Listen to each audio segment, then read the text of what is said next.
Good morning. Today is Wednesday, March 27th, and this is Devotions from St. Paul Evangelical Lutheran Church in Carlisle, Pennsylvania. I'm going to take a passage today from Mark's Gospel, and this passage is the last part of the Last Supper when Jesus celebrated the Passover with his disciples.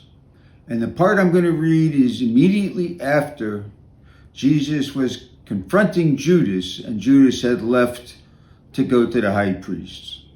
So this is from the 13th chapter of Mark's Gospel. When Judas had gone out, Jesus said, "Now the Son of Man has been glorified, and God has been glorified in him. If God has been glorified in him, God will also glorify him in himself and will glorify him at once. Little children, I am with you only a little longer. You will look for me, and as I said to the Jews, so I now say to you, where I am going, you cannot come. I give you a new commandment, that you love one another. Just as I have loved you, you also should love one another. By this everyone will know that you are my disciples, if you have love for one another." Simon Peter said to him, "Lord, where are you going?" Jesus answered, "Where I am going, you cannot follow me now, but you will follow me afterward." Peter said to him, "Lord, why can I not follow you now? I will lay down my life for you." Jesus answered, "Will you lay down your life for me? Very truly I tell you, before the cock crows, you will deny me 3 times. There are a number of big ideas in this passage. I think one of the biggest ideas here is this new commandment that Jesus gives his disciples. I give you a new commandment, that you love one another.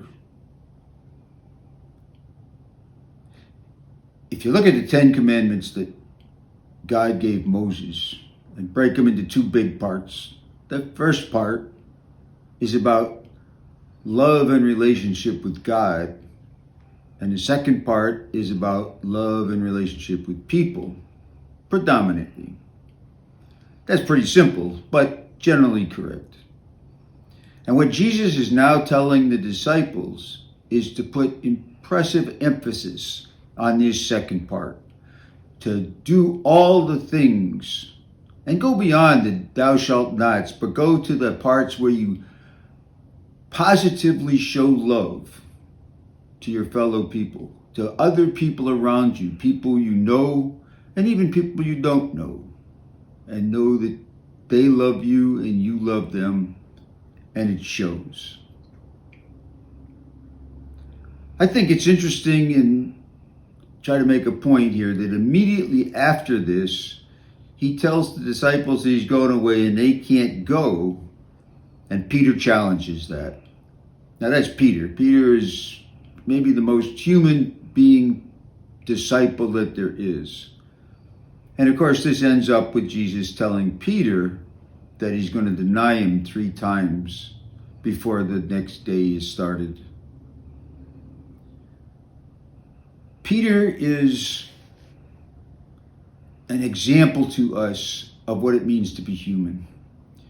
You see Peter doing such incredibly positive things where you know that he loves Jesus, you know that he trusts Jesus, you know that he believes. Peter was the first one to say, in answer to Jesus' question, "You are the Christ, the Son of the living God." Jesus told Peter when he was walking on water, "Come to me." And Peter started out. And he was doing just fine until he realized that he was human and he started to sink. Peter is the best example and the worst example of us as humans, which means that he's an awful lot like each one of us. We have such high times when we are so close to each other and to God, and such low times when we probably should crawl under a rock because it doesn't seem like God could forgive us. But just like Jesus always took care of Peter, he will take care of us. And he will forgive us just like he forgave Peter. Now, we haven't gotten to the Acts of the Apostles yet, but when we do, you're going to see amazing things from Peter. He is one of the strongest, outspoken disciples in that part of the Bible. And you can see that he is grown from the time when he was challenged here in this episode and denied Jesus.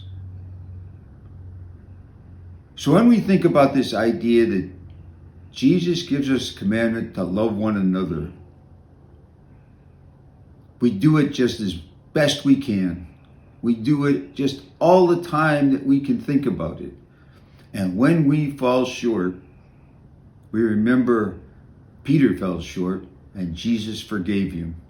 When we fall short, Jesus will forgive us too. I think it was Martin Luther who said, "Sin boldly, but pray more boldly for forgiveness." That's our calling.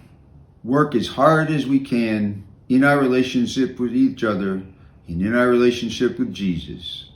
And when we fall short, pray to Jesus for forgiveness, and he will do that. I hope you will read the 13th chapter of Mark's Gospel. There's just an awful lot in there. And here we are in Holy Week now. This is right now, today, as part of that important lesson for each and every one of us. The 13th chapter of Mark. Thank you.